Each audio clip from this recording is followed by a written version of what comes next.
From the Jeannie Hayes Virtual Studio, this is Marquette Now. Good evening and welcome to Marquette Now. I'm Emma Kroll. And I'm Chesney Wardell. Thanks for joining us for our final newscast before Thanksgiving. Coming up, the limo service gets a facelift. I feel like it kind of makes sense that they transfer that into like an app kind of format where you can use it wherever and you don't have to talk to anyone. Remembering transgender community members during Trans Compassion Week.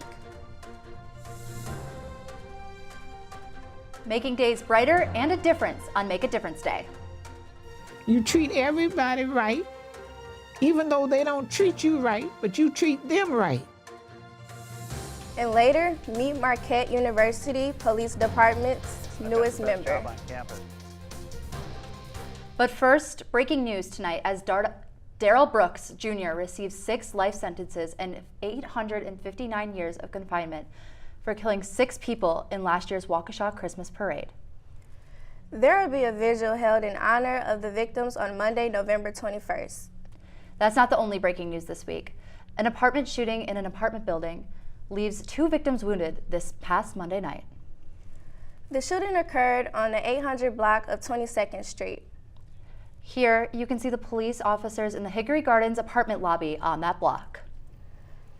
The limo service didn't take students past 18th Street because of the police presence from at least 10 to 11 p.m. According to Milwaukee police, the victims are a 26-year-old man and a 14-year-old boy. Neither they nor the shooter are Marquette affiliated. On a lighter note, speaking of limos, Campus Safety announces a new look for the service. The limo service becomes Eagle Express and will allow students to order a limo through a new mobile app. The vans are also getting a new look, set to sport new blue and gold paint designs. The whole, you call in and then we have a dispatcher and they talk to you and they dispatch a limo to you. I feel like it kind of makes sense that they transfer that into like an app kind of format where you can use it wherever and you don't have to talk to anyone and you can just fill out all your information and it's more like automated. The Marquette Wire first broke the news that the service will officially roll out in January. Students will be able to call a dispatch to get a limo the same way if they choose. The Eagle Express will continue to operate from 5 p.m. to 3 a.m. and will be restricted to only approved locations. It's Trans Compassion Week on Marquette's campus. Marquette Now's Fatma Al-Arami highlights the significance of the week. Students and staff gathered to honor transgender lives taken in the last year. The International Transgender Day of Remembrance is November 20th every year, but this year it's Sunday and we're observing it today. The day was created from an internet campaign to honor a Black trans woman, Rita Hester, from Boston. On the evening of November 28, 1998, Rita was brutally and fatally attacked in her own home. UCLA reports that trans people are 4 times more likely than cis people to be victims of a violent crime. I am a trans person. I identify as non-binary, so this is definitely like a harder hitting topic. It's important that places like Marquette, but everyone really acknowledge that harm and take steps to end that violence. Our center, as well as campus ministry, have helped in bridging this gap. It's important to give the history of Transgender Day of Remembrance, as well as collecting the names of as many folks that you can recognize. We're never going to be able to capture all the folks who've died of anti-transgender violence, but collecting as many names as possible and finding a good collaborator. I've collaborated with Bernardo of Campus Ministry, and together we've been able to put on a program. Marquette will hold 2 subsequent events as they continue to raise awareness about this topic. Rita Hester's killer was never found, never charged, and never brought to justice. But my call of action to you and us all here are little moments of justice and efforts of inclusion in our home community here at Marquette. I'm Fatma Al-Arami, Marquette Wire News. While tight midterm elections results between Mandela Barnes and Senator Ron Johnson turned heads throughout the last week, another section of this year's ballot saw a similar effect on Wisconsin voters. A marijuana referendum question asks voters in Milwaukee, Kenosha, and Racine counties if they would support the idea of individuals over the age of 21 using marijuana. I'm from Illinois, so it is legal there. It was like a whole process in Illinois earlier, I think it was last year that they legalized it. Legalizing it just is easier. Crime-related stuff to it, I just think some of that stuff is unfair. And honestly, I think we could benefit more from not criminalizing it. Currently, marijuana has been decriminalized and legalized in 27 states. Given incumbent Governor Tony Evers' re-election, Evers promises to put the legalization of marijuana on the state budget. Midterm elections wrap up with Republican incumbent Ron Johnson taking the Wisconsin Senate seat and Democrat incumbent Tony Evers winning the governorship. Marquette's Political Science Department hosts a panel discussion to analyze the election results. You have Evers. The Republicans did not get a supermajority in the state legislature to override the governor's veto. Evers vetoed something like 20 some odd bills maybe that were election related. Within the coming year, the panel expects to see candidates from the 2024 presidential election emerge. Marquette students and faculty volunteer in the community for Make a Difference Day. Marquette Now's Kylie Brockway takes us to the front door of one community member. As leaves turn gold and fingers turn numb, volunteers venture into the November cold to help elderly community members. And one lady offers a bit more than garden work to her Marquette helpers. When you was my age, you didn't make very much and you only get very little. Bessie Odom is 92 years old. Volunteers from Marquette have been coming to help her with yard work for the past 12 years. Talking to the owner has been really nice. She's sharing a lot of wonderful stories that you can tell she just really wants to talk to someone about. Between watching houses go up and down to moving from Mississippi to California, Bessie is no stranger to change, and she's seen a lot of it throughout the 45 years that she's lived in Milwaukee. When I came back here, they still had streetcars hooked up on a line up over, yeah, and I knew that. So I needed a job. I had a family, two children and myself. So that's why I come back here. But not everything in her life has faced changes. Bessie and her neighbor have a bond that has stood the test of time. We went to high school together. I think I was finishing high school the year that she came into high school because I'm a few years older than her. So we've been good friends for years. Throughout the years, her worldly wisdom has only grown. You get 92, you treat everybody right, even though they don't treat you right, but you treat them right. You do unto them as you would have them to do unto you. But when you mistreat people, it's coming back triple-fold. And I've lived long enough to say this. This Thanksgiving season, raking some leaves and sharing ages of lessons can make all the difference. I'm Kylie Brockway, Marquette Wire News. Milwaukee area entrepreneur and university benefactor Robert Kearns dies at 96. Kern was the founder of Generac Power Systems and the Kern Family Foundation. He donated $15 million to the Opus College of Engineering. Kern's donation helped establish Marquette's Engineering Hall. The College of Nursing is gaining a new but not so new dean. Jill Gutterum's son, who has been serving as acting dean of the college since January 2022, will fill the permanent role of dean of the college following Janet Krejci's retirement. I think she's done a wonderful job, and I'm sure she's going to continue that legacy that she carries with her, just to ensure the benefit of the College of Nursing for all the students, both past and future. Gutterum's son has had a long history within the College of Nursing, serving as Associate Dean for Academic Affairs, as well as chairing the Undergraduate Curriculum Committee. Learning a language is no easy task, but inside the doors of La Lumiere Hall, Gabriel Cicerica tells us the benefits that come with this challenge. Here at Marquette University, languages are aplenty, and the aim of the language department is to assist students in acquiring knowledge and skills for lifelong learning and self-reflection. I do think it is important to learn a second language because, outside the workforce, you meet different people every day. The two language professors I've had have actually been my two favorite professors I've had here. Members of the department look to share linguistics across borders and into social and professional spaces. Marquette students' learning of languages aligns with this mission. We've done a lot of readings in that class, and I feel like it's very organized how they teach it, so it's definitely like easy to follow. Ultimately, language goes beyond the tip of the tongue and into your wallet. For me, wanting to be a physical therapist, I'm definitely going to have patients, or I want to have patients that can come to me who don't just speak English, but can speak Russian or Spanish. According to the editorial team over at Indeed.com, 5 of the 6 most useful languages for your career are taught here at Marquette, including Mandarin, German, Spanish, French, and Arabic. Yeah, I feel like learning language, you definitely get more in touch with the culture that the language is coming from and the people that speak that language. The Marquette Language Department encourages students to take a language to further your connections and your career. Most importantly, their goal is to create Jesuit leaders. I'm Gabriel Cesarica, Marquette Wire News. Students who wish to take a language class can add it to their schedule planner in Checkmark before their registration deadline.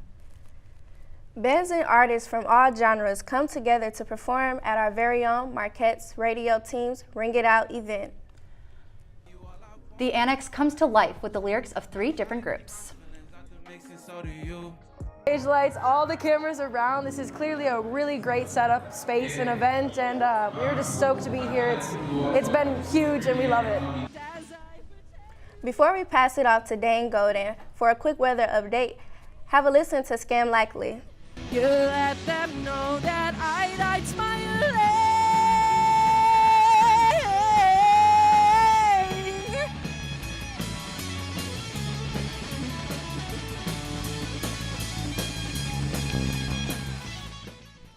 I'm Dane Golden here with your current weather report.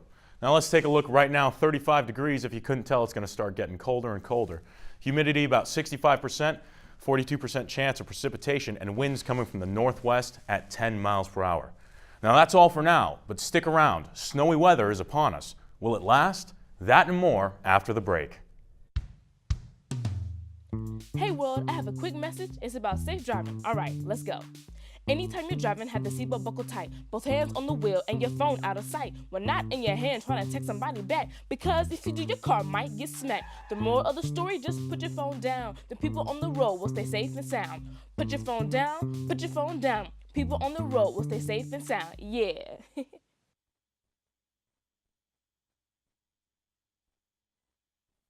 Roll over. When you adopt a shelter pet, you discover all the things that make them unique. And your mother. They're a little bit of a lot of things, but they're all pure love. Every day, millions of people are connecting. Father, cosplayer, mentor, actor. It's time we take a step forward, come together, and discover how accepting our differences can make us stronger. Welcome back to Marquette Now. I'm Dane Golden with a closer look at your weather report. Now tonight, we're starting to get really cold. 29 degrees, 65% chance of humidity, 50% chance of precipitation, and winds getting stronger from the west, 10 miles per hour. Now let's take a look at the state overnight lows. Up north, Superior 23 degrees, and in the interior, we're getting really cold, low 20s, but down in Milwaukee, 29 degrees, about the best you're going to find in the state. Tomorrow's highs, it's only going to get colder from here. 31 degrees tomorrow in Milwaukee, up north 29, in the central around the mid-20s. Now let's take a look at tomorrow. 31 degrees, 66% humidity, 50% chance of precipitation, and the winds only getting stronger too, coming from the west at 15 miles per hour. 5-day forecast, we're getting down into the 20s here, high 20s on Friday, Saturday, and Sunday. Chance of snow. Beginning of the week, you're going to start warming up. So, you know, we got our first snow of the year yesterday, and I wasn't outside making snowballs. I stayed inside. Now, what other activities can someone do from inside? You know, I don't know about you guys, but I'm going to check out the Haggerty Museum of Art, and that's exactly what some students did this week. The Haggerty Museum of Art has a local Milwaukee artist speak about his artistic process. David Najib Kassir is an Arab-American artist whose work explores family, life, love, and loss.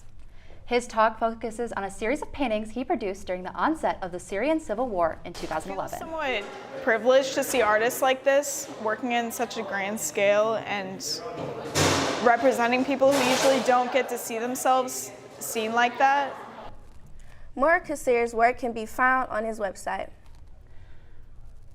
Marquette Campus Ministry is hosting Thanksgiving for those staying on campus over the holiday break.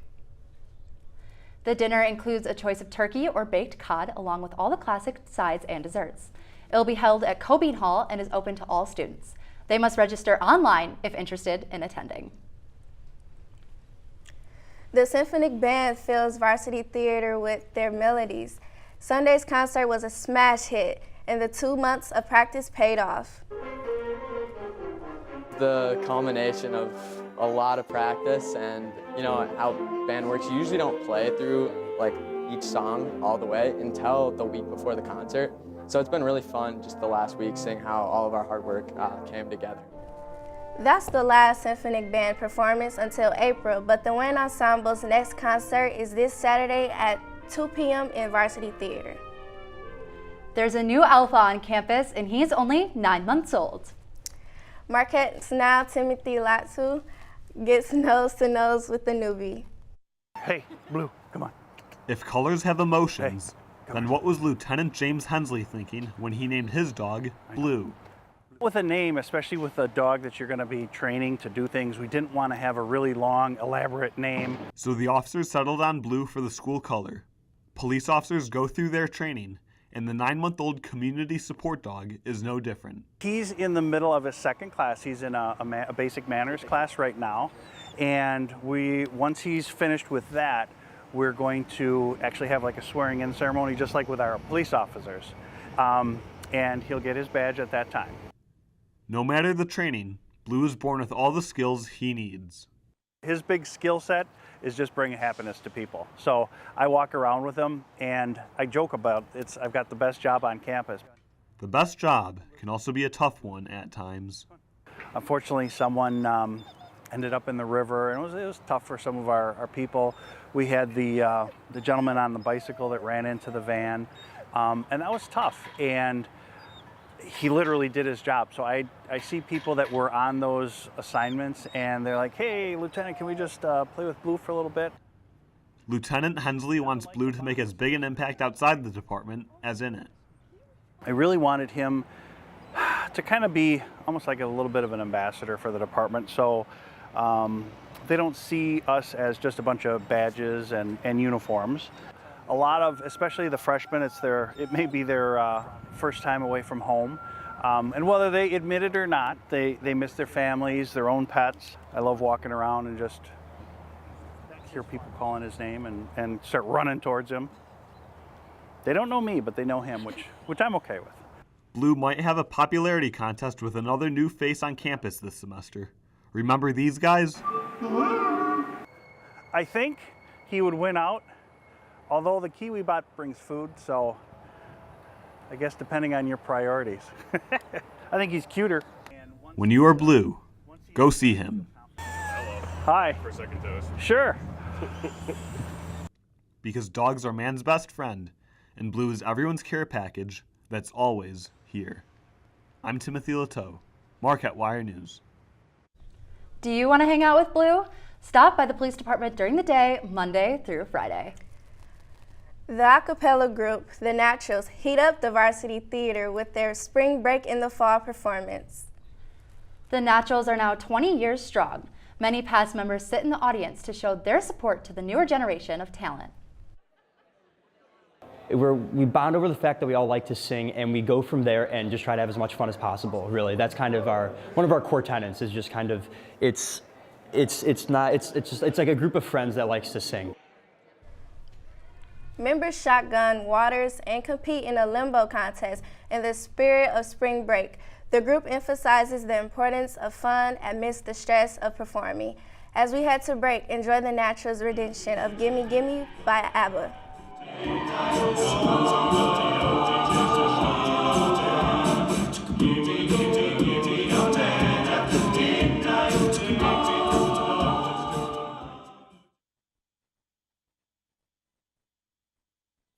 Patriotism. It inspires passionate debate, and it's worn like a badge of honor with good reason, because it means love and devotion for one's country. But what really makes up this country of ours? It's the people. To love America is to love all Americans. This year, patriotism shouldn't just be about pride of country. It should be about love, love beyond age, sexuality, disability, race, religion, and other labels. Because love has no labels. Welcome back. I'm Gabriel Sisterica with your Marquette Now Sports Report. The Gavitt tip-off games are back, and this year, Marquette is traveling to West Lafayette to take on the Purdue Boilermakers. The first half is all Cam Jones as the sophomore guard scores 16 points and leads all scorers at halftime. It's anyone's game after the first 20 minutes of play, courtesy of the big runs ignited by both teams. Marquette leads by just 2 after 20 minutes of play. The Golden Eagles are no match against the 7'4" junior center Zach Edey as he scores the first 8 points of the second half for the Boilermakers. Meanwhile, sophomore forward David Joplin emerges in the second half, scoring 21 points to keep Marquette in the game. Late shooting woes infect Marquette and Purdue pulls away with a 75-70 victory. This is the Golden Eagles' first loss of the season. Azanique Mayo is transferring out of the women's basketball program. Head coach Megan Duffy released a statement Saturday stating that Mayo is entering the NCAA transfer portal. The Marquette Wire was first to report. Mayo, who is a first year, joined Marquette's program this summer and did not register any playing time for the Golden Eagles this season. With Mayo's transfer, the Golden Eagles have just 6 guards on the roster with multiple scholarship spots available. The Battle of Milwaukee is back, and the women's basketball team hopes to regain control of the 4-1-4 once again, welcoming in University of Wisconsin at Milwaukee. The Golden Eagles come out of the nest hot with senior forward Chloe Murata spearheading a 7-2 run with 5 points during that span. After outscoring Milwaukee 20-10 in the second quarter, the Golden Eagles walk into the locker room with a comfortable lead, 41-22. Senior guard Claire Capis shows no signs of rust, connecting all 3 of her 3-point shots in the first half. And even after stalling Duffy's offense in the second half, Milwaukee has no gas left in the tank, and Marquette takes a lopsided 73-47 victory.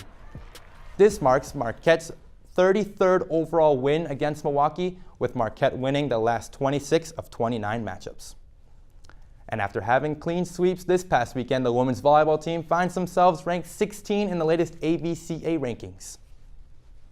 Following a successful weekend, Carson Murray is named the Big East Offensive Player of the Week after hitting a percentage of .549 over the weekend. Meanwhile, senior libero Carly Scrawback also adds weekly honors after being added to the weekly Big East honor roll. And the Golden Eagles have a huge matchup this weekend that will decide the fate of the Big East champion. And coming up this week in athletics, the men's basketball team returns to Pfizer Forum tomorrow at 7:30 and will go head-to-head with Long Island University on Marquette's Native American Heritage Night. And the women's basketball teams travel to the Bahamas this weekend to participate in the Battle of Atlantis. They will face the number 3 Texas Longhorns on Saturday at 4 p.m. The rest of the matchups are to be determined. And the women's volleyball team hosts the Creighton Blue Jays in their regular season finale this Saturday at the Al McGuire Center at 6 p.m.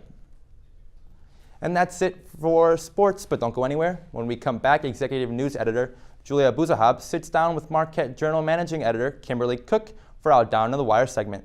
And more to come after the break.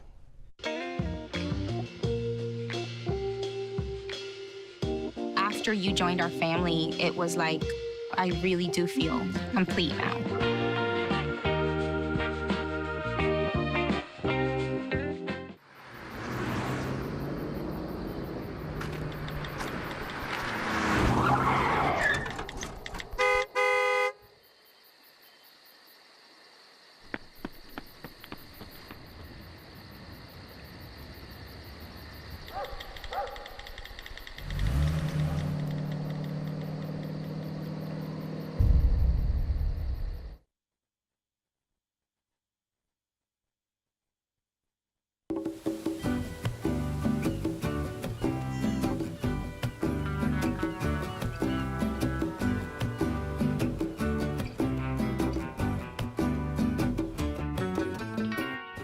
Welcome back. I'm Emma Kroll. And I'm Chesney Wardell. Marquette Wire Executive News Editor Julia Abuzahab joins us now for tonight's edition of Down to the Wire. She's with Kim Cook, Managing Editor of the Marquette Journal, to talk about the release of this semester's journal tomorrow. Julia? Thanks, Emma and Chesney. Yeah, thank you so much for joining me tonight, Kim. How are you doing? I'm doing great, Julia. How are you? I'm doing great. Thank you so much for asking. So yeah, as they said, tomorrow the journals finally come out on newsstands all across campus, with the theme being Life in Color. Do you want to tell us a little bit about why you chose that to be the theme, your inspiration behind it, and kind of what that means? Of course, yeah. So when we thought of Life in Color, it was actually a collaborative effort. We thought about it, and I was thinking about, personal experiences and my experiences of my life. And I was thinking about, there's a whole bunch of bright days, but there's also those fair share of gray days. But, the life experience is all about, all of those, and it doesn't leave out one or the other. So really just incorporating all of those together, and, how each person has their own set of experiences, but also how as a society we all come together and create one kaleidoscope of the human experience. So there's a lot of colors that go into that, a lot of emotions, a lot of experiences. I just think it was a really beautiful angle and really beautiful story to tell. Yeah, for sure. And so what kind of things are you looking forward to tomorrow with the journal coming out? What can people kind of expect? Well, I'm excited that it's coming out, for one thing. Really excited that it's finally here. We've been working on it since July, actually. But I'm also just really excited because this is one of the first times that we've had, in a long time, a digital collection. First time we've had a digital collection, but it's mainly about, while the journal is more journalistic stories, the digital collection takes the other side of personal expression, where it's poetry, short flash fiction, stories that, are told from a more creative point of view. So that's really exciting to do that, because the journal has done that in the past. But it's been really cool to bring that back and get submissions from students across campus and stuff like that. But that's only going to be digital. There'll be a QR code in the journal for that, so be sure to check that out as well for everyone. And if you had to describe the journal in 3 words, what 3 words did you pick and why? I actually love this question. This was on when I was creating the journal, like my mood board. So I would say definitely vibrant, adventurous, and I want to say creative. I think those 3 really encapsulate everything, because vibrant is more than just the color palette of the journal. These stories are really rich in human experience, and you get to see who these our sources are, who the subjects of these stories are beneath the surface, and really how they present themselves and how their character comes through and how they present themselves. Creativity, it's been a humongous effort from everyone here at The Wire and all of our sources as well, to create something that's really beautiful, and I'm really excited for everyone to see it. And so we had our first ever journal show last week. Do you want to talk about a little bit about what that was, how people could watch it, and what the planning went into doing that and the ideas? Yeah, so the journal show was something that me and Sarah, our GM of MUTV, really wanted to do, because I really wanted the journal this year to be an experience, and that comes more than just the print side of things. So working together with Sarah, creating packages for the fashion shoot, and creating a little game at the end of the show. It was all something really cool, and it was really something really fun for me to be a part of, more being from the print side of things. And speaking about planning, what kind of planning went into planning the actual tangible journal? Yeah, there was a lot of it. Like I said, I started back in January, so everything from planning what stories were going to go into the journal. I think there are 22 stories in the journal each, and some of them have TV packages that go along with them, or radio stories that go along with them. But also one of the biggest things I think that I'm the most proud of is our fashion shoot and our fashion spread. We worked with really incredible models to create the fashion spread that you guys will see in the journal, and also the cover shoot as well. For that shoot, we were able to use smoke bombs, which was another cool element, which you'll see if you check out the journal. But it was something really cool, really fun. And then our production day, of course, where we have everyone in the newsroom, just getting everything ready to go. But it was some really long nights, but really fun nights as well. But yeah, a lot of work, a lot of dedication, a lot of passion in this journal. Well, that's all the time that I have for tonight. So thank you so much, Kim, and I'll throw it back to Emma and Chesney in the studio. Thanks, Julia. For more journal content, you can check out the stories and last Friday's journal show on our YouTube channel. That's our report for tonight. Thanks for joining us. I'm Emma Kroll. And I'm Chesney Wardell. Remember to check out marquettewire.org for all the latest campus news. We're off next week, but we'll be back after Thanksgiving. Enjoy your break, and good night, Marquette.